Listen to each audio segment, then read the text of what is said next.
Hello my YouTube family, good morning. ये blog आप लोगों के पास 2 दिन का मतलब मैंने एडिट करके बनाया है और ये दिन है मंगलवार का। तो मंगलवार के लिए मेरी बेटी स्कूल नहीं गई थी, मेरी भांजी जा रही थी स्कूल निहार का, तो उसके लिए मैं बना रही हूँ लंच।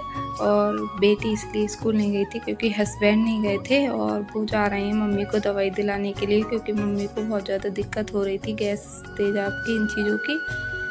और यहाँ पर मैंने उसके लिए बनाया लंच। तो मैंने बनाई बैगन की सब्ज़ी और पराठा। और हस्बैंड बोल रहे थे बाद दोपहर में दाल चावल और बना देना इसी से ही। और अभी वो हल्का फुल्का अपना नाश्ता कर जाएंगे, 9:30 बजे वो लोग निकल जाएंगे, मम्मी और मेरे हस्बैंड। तो मैं यहाँ पर वही खाना बनाने की तैयारी कर रही हूँ। आज बेटी को स्कूल जाना नहीं है तो उसको तैयार वगैरह कुछ करना नहीं है। ये वाले काम करके मैं अपने घर के कामों में लग जाऊँगी। और वो मेरे हस्बैंड के साथ स्कूल जाती है, अभी बस से नहीं जाती है, तो इसी चक्कर में जब वो नहीं जाते हैं तो उसकी भी छुट्टी हो जाती है। तो यहाँ पर वो नहा ली है और पूजा भी कर ली है उसने निहारिका ने। तो मैं अब उसको कुछ नाश्ता दे दूँगी, नमकीन बिस्किट वगैरह। पराठा वगैरह कुछ खाकर नहीं जाती है, वो कॉलेज जाती है, बस लंच लेकर ही जाती है। तो मैं उसको चाय बना रही हूँ और फिर मैं उसको दे दूँगी चाय और नाश्ता, तो वो करके चली जाएगी। उसकी जो बस है 7:40 पर आ जाती है, तो उसी हिसाब से अपना निकल जाएगी।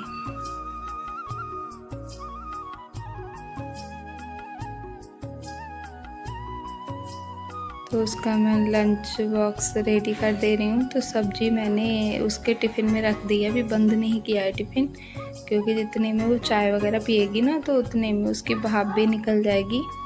एकदम गरम गरम सब्जी हो बंद कर दूँ कि तो फिर मैंने बंद नहीं किया है।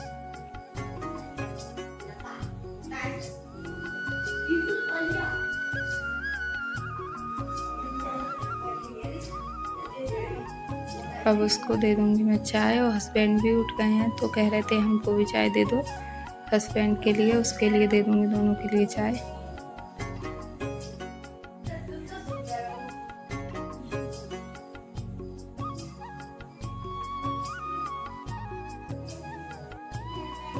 और अब मेरी बेटी का बर्थडे आने वाला है शुक्रवार को 8 नवंबर को। तो अब इससे आगे जो ब्लॉग मिलेगा तो थोड़ी सी मैंने घर में तैयारी करी है उसके बर्थडे की, मतलब सेटिंग वगैरह, कहाँ पर सब बैठेंगे आकर और कहाँ पर रात को रुकने पर सोएंगे, क्योंकि मैं अपने मायके में रहती हूँ। तो मेरी ससुराल से मेरी जेठानी जेठ वगैरह ससुर इस टाइप मतलब सभी लोग आएंगे। अगर रुके मतलब रोकूंगी मैं उनको अगर वो लोग रुक गए, क्योंकि फर्स्ट टाइम आए थे पहले तो वो रुके नहीं थे। और तो फिर उस हिसाब से सब कुछ मैं करूँगी अरेंजमेंट वगैरह। और यहाँ मैं जब भी भून रही थी, मम्मी से पूछा क्या खाओगी बहुत, तो मम्मी को समझ में नहीं आ रहा था क्या खाएंगे। मम्मी के लिए पानी रख दिया है, गर्म पानी से नहा कर जाएंगी। तो फिर मम्मी बोल रही थी मीठे जबे बना दो, फिर मैंने मीठे जबे बना दिए उनके लिए। और यहाँ मैं आ गई हूँ, अपने कामों में लग गई हूँ। इस चारपाई पर निहारिका सोई थी तो वही बिस्तर वगैरह उठा रही हूँ, इस चारपाई को बाहर निकाल दूँगी।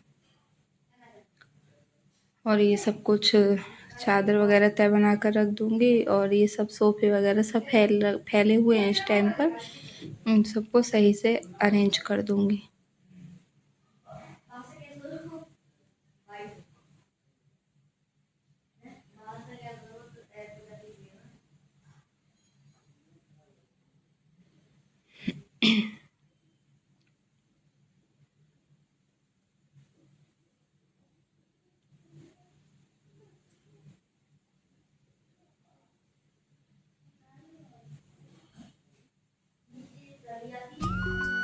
और ये सोफ़े के जो कवर बना दिए थे तो इनको ज़्यादा तो नहीं इधर उधर को फैलते हैं, पर मुझे ये थोड़े सही करने पड़ते हैं, मुझे इधर उधर को हो जाए तो अच्छे नहीं लगते। और मेरी बेटी का यही रहता है। आज वो घर पर रुकी है तो देखिए वाइट पजामी पहनाई है तो उसमें रबड़ लगेगी कि मम्मी मेरी पोनी टेल बना दो। और इस वाले रूम को मैं अरेंज करने के बाद में इस पूरे घर में झाड़ू पोछा वगैरह लगाए थे, सारे काम करे थे। मम्मी और मेरे हस्बैंड आ गए तो मैंने ये दाल बनने के लिए रख दी है, ये चावल बनेंगे और चाय बना रही हूँ इन लोगों के लिए। तो डॉक्टर ने मम्मी के लिए थोड़ी सी चाय के लिए बोल दिया है क्योंकि मम्मी को खांसी है इस चक्कर में। और ये है बुधवार का ब्लॉग, दूसरे दिन का। तो ये सब कुछ मुझे अरेंजमेंट करना है। तखत मैंने नीचे से मंगा लिए थे, इनको सही से अरेंज करना होगा। और इस वाले कमरे के सोफ़े मुझे बाहर डालने होंगे और तखत को मतलब लंबे लंबे करके डाल दूँगी और इस चारपाई को सोफ़ों की जगह पे लाना है। तो आज ये बहुत सारा काम है। ये जो मेरे प्लांट्स हैं इनको अलग अलग कर दूँगी, कोई प्लांट्स कहीं पर, कोई प्लांट्स कहीं पर। और इस कमरे में कुछ भी नहीं करना, इस कमरे में जो फोल्डिंग होगी वो बस पड़ जाएगी। और इस कमरे में कुछ भी नहीं करना है। तो इस कमरे को मैंने अच्छे से अरेंज कर दिया है। मेरे हस्बैंड, मेरी भांजी और मेरी बेटी तीनों स्कूल जा चुके हैं। मैंने उनके लिए लंच वगैरह सब बना दिया था। अब ये जो प्लांट्स इस तरह से रखे थे तो मैंने यहाँ पर कम जगह में रख दिए हैं। एक प्लांट्स इधर रख दिया है और एक वो रख दिया है और एक इधर रख दिया है। तो वहाँ का जो स्पेस था उतना पूरा खाली हो गया है मेरे लिए। अब ये सोफ़े बाहर निकालूंगी और तखत मैंने इधर लंबे लंबे करके डाल दिए हैं और सोफ़े डाल दिए इस साइड में। तो जिधर सोफ़े पड़े हुए हैं इधर वाली वॉल पे कर दूंगी डेकोरेशन। और क्योंकि मतलब जो दिशाएं होती हैं उनको भी देखना है कि वो केक कट वगैरह करेगी तो उसका मतलब जो फेस है वो सही दिशा में हो। और वरना सामने वाली वॉल पे भी डेकोरेशन कर सकते थे, पर जब हम लोग टीका वगैरह उसका करेंगे तो दक्षिण की तरफ को हम लोगों का मुंह हो जाएगा तो वो सही नहीं था। तो इस वाली वॉल पे फिर डेकोरेशन हो जाएगी और सोफे पे बैठ के वो केक काट लेगी और यहीं पर सब लोग बैठ जाएंगे। और ये जो तखत डाल दिए हैं यहाँ पर दरी चादर वगैरह लगा दूँगी तो यहाँ पर सब लोग सामने जो आएंगे वो बैठ जाएंगे। उधर चेयर डाल दी हैं और 2-3 चेयर नीचे से लाकर और डाल दूँगी। तो एक साथ में सबका बैठने का अरेंजमेंट हो गया है यहाँ पर। तो ये नहीं है कोई खड़ा है, किसी को जगह नहीं है, या कुछ लोग कमरे में बैठे हैं, कुछ बाहर बैठे हैं। क्योंकि केक कट होगा तो सबको बाहर ही बैठना होगा। तो इस तरह से पूरा अरेंजमेंट कर दिया और इस सबको करने में बहुत ज़्यादा थकान हो जाती है। सोफ़े निकालो और ज़रा सा भी सोफ़ा वगैरह इधर उधर को हटाओ तो गंदगी भी निकलती है और सोफ़े भी पीछे को जो लकड़ी है इसमें, आगे तो मैं रोज़ डस्टिंग वगैरह करती हूँ बट पीछे जो है उस पर धूल वगैरह हो ही जाती है। अब ये विंडो वगैरह भी सब साफ़ कर दूँगी। ये मैंने भी दिवाली पर करी थी पर पता नहीं मेरे घर पर ऊपर को बना हुआ है, खुला हुआ है, पता नहीं क्यों बहुत ज़्यादा डस्ट हो जाती है सब चीज़ों पर। यहाँ पर मैं सब कुछ अच्छे से कर दूँगी। और इस वाले रूम में मुझे 4 चारपाई लगानी है। तो अभी तो 2 थी ऊपर, तो अभी 2 डाल दी हैं। फिर 2 फोल्डिंग में नीचे से उठा लाऊंगी, फिर उनको डाल दूँगी तो इसमें लेटने का अरेंजमेंट हो जाएगा। और उस वाले कमरे में इस तरह से कर दूँगी जैसे मेरी बहनें आएंगी और मेरी जेठानी वगैरह, तो वो सब उसमें लेट जाएंगी और इसमें जो पापा जी आएंगे और भैया आएंगे, जीजा जी वगैरह आएंगे तो वो सब इसमें लेट जाएंगे। तो इस तरह से ये सब कुछ पहले से ही करूँगी तभी हो पाएगा, वरना उसी टाइम पर। और मुझे कुछ बिस्तर भी निकालने थे, जैसे हल्के वाले कंबल जो रहते हैं वो किसी को ओढ़ना रहे, किसी को ठंड लगे तो फिर ऐसा ना हो। चादर और कंबल दोनों चीज़ साथ में रखूँगी। चादर नहीं ठंड लग रही है तो आराम से चादर ओढ़ लेंगे और ठंड लगेगी तो कंबल। इस तरह का पूरा अरेंजमेंट मुझे करके चलना होगा आज से ही। और कल तो सारा वही काम रहेगा, बर्तन वगैरह सब निकालने का। खाना मैं खुद से ही बनाऊंगी, हलवाई नहीं मिल रहा था कोई भी, तो कई लोगों का खाना हो जाएगा तो फिर ये सारी चीज़ें मैं अभी कर लूँगी। तो वही सब कर रही थी मैं। और मम्मी की तबीयत ज़्यादा ठीक नहीं है तो फिर मम्मी की हेल्प तो उतनी ही मतलब बहुत सारी हेल्प मुझे मिल जाती थी मम्मी की, बट मम्मी की इस टाइम पर बिल्कुल भी तबीयत ठीक नहीं है।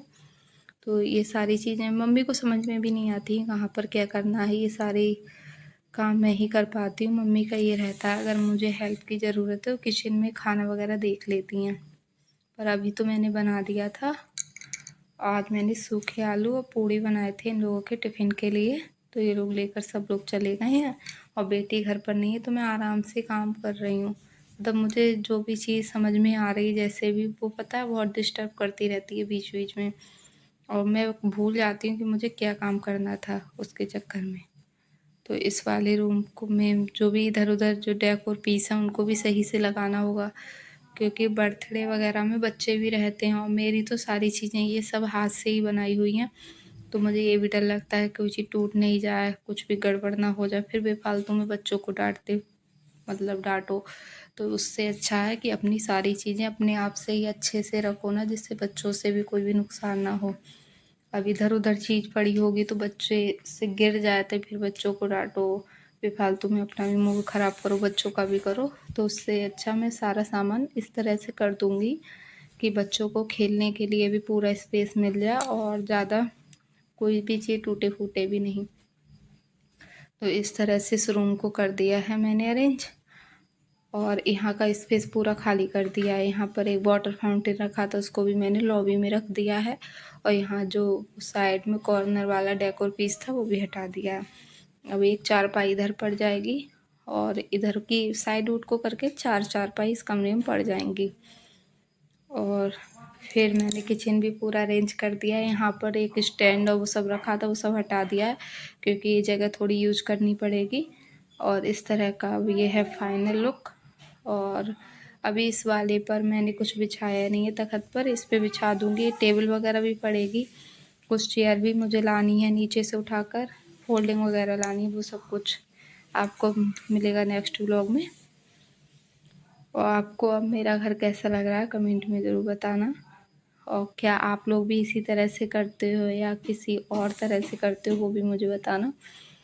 बर्थडे वगैरह हो या कुछ भी आपके यहाँ पे गेस्ट वगैरह आने वाले हों तो किस तरह से सब कुछ अरेंजमेंट करते हो। यहाँ पे झाड़ू पोछा वगैरह सब लग गया था, पूरा घर मेरा साफ़ हो गया था और मैंने नहा धो भी लिया था। उसके बाद मैंने ये वाला वीडियो बनाया है।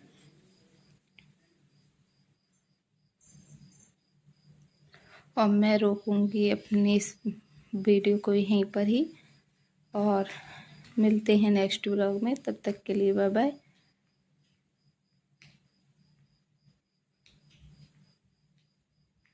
और मेरी बेटी का 8 नवंबर को बर्थडे है। आप सब लोग उसके लिए ढेर सारी शुभकामनाएं देना। Bye bye guys.